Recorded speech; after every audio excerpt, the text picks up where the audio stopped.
It's time now for By the Numbers, where we give you the numbers that tell the story. This afternoon's number, $19,511.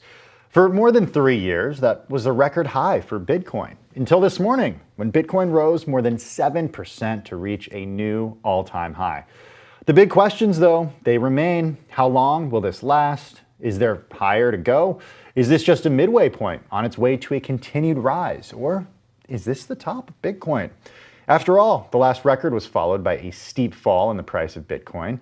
Bitcoin lost 70% of its value over the next year. That was in 2018 and 2020, but it's been great for the digital currency. It's higher by more than 150% so far this year. Here to discuss more on cryptocurrencies volatility is Bloomberg Markets reporter Katie Greifeld. Katie, it's good to see you today. Let's start with today's record. Why is Bitcoin doing so well this year? Well, in some ways, it's thanks to the virus in the sense that central banks have had to react so strongly to cushion the economy. They've basically had to issue massive amounts of debt, which some say essentially amounts to money printing. And that's kind of the rallying cry for crypto diehards. The theory is that if central banks are issuing a lot of their own currency, that's going to debase the currency and lead to hyperinflation. Of course, we're not seeing any of that yet. Inflation is pretty much not doing anything, but you have seen big investors like Paul Tudor Jones. He said he's buying it as a hedge against inflation. And just in general, crypto is a very speculative asset class. You tend to see it be driven more by sentiment than anything else. So the fact that Bitcoin is now ripping up 150% this year and at these all-time highs, you're definitely seeing new players come in and pile on, hoping that it will continue to go higher. So I wonder if this is what makes this time around different, because if we were talking 3 years ago, we were just on the cusp of a new record for Bitcoin as well. It seemed to be getting a lot more of sort of the public conversation. When you'd go places, you'd hear people talking about it. It hasn't been anecdotally like that for me lately. eToro's managing director, Guy Hirsch, tells Bloomberg, quote, "Bitcoin's moment has arrived. What's changed with Bitcoin since it last hit a record in 2017?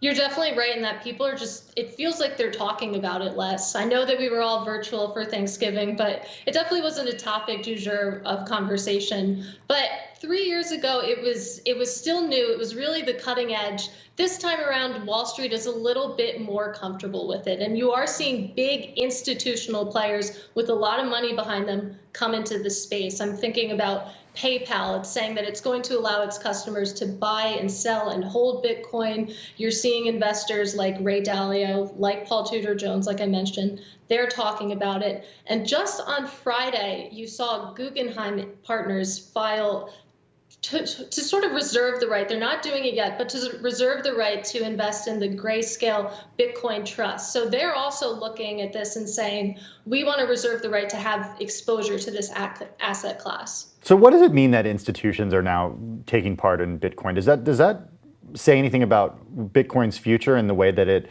is seen as a hedge against inflation, or does that actually not bode well for that hedge?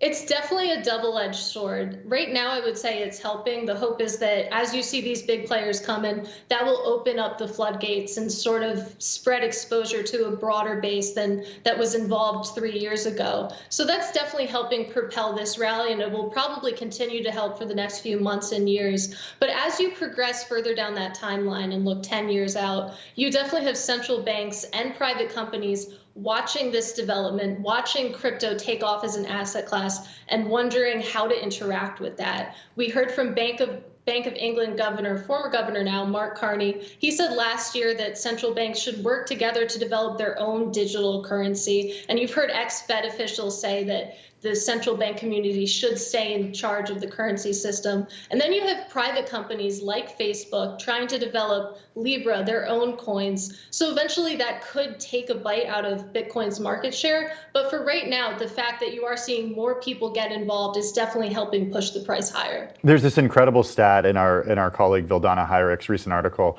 about Bitcoin and the record. She writes that about 2% of the anonymous ownership accounts can be tracked on the cryptocurrency's blockchain, control 95% of the digital asset. That's according to a researcher, Flipside Crypto. What does the high concentration in a small number of people mean for Bitcoin's future? Well, so far it doesn't look like it's impacting the price at all, the fact that we are at these record highs still and climbing.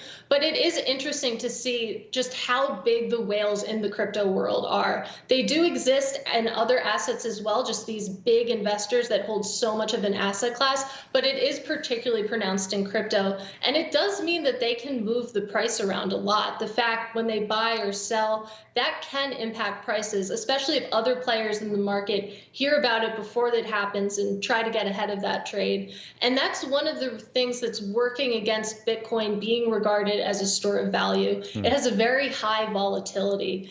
Bitcoin on average has moved 2.7% per day in 2020. And if you compare it to an asset like gold, which is what crypto is often compared to, gold has only moved 0.9% on a daily basis. So the fact that you do have these whales, these huge players that can move the price around, that makes Bitcoin just more volatile, and it does kind of work against it working as a traditional currency. Okay, so year to date, it's up more than 150%. Based on your reporting, Katie, what could derail this latest rise? Well, again, it's very driven by sentiment. So you saw just last week over Thanksgiving, the price crashed.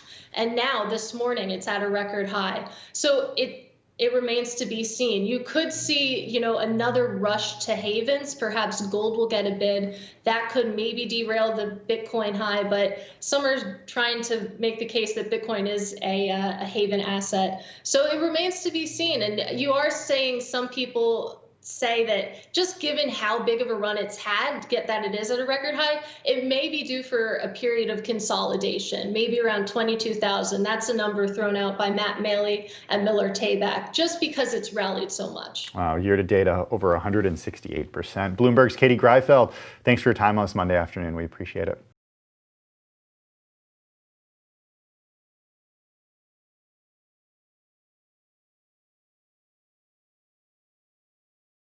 The biggest stories the moment they happen from around the globe. Subscribe to Bloomberg Quick Take now for insight in an instant.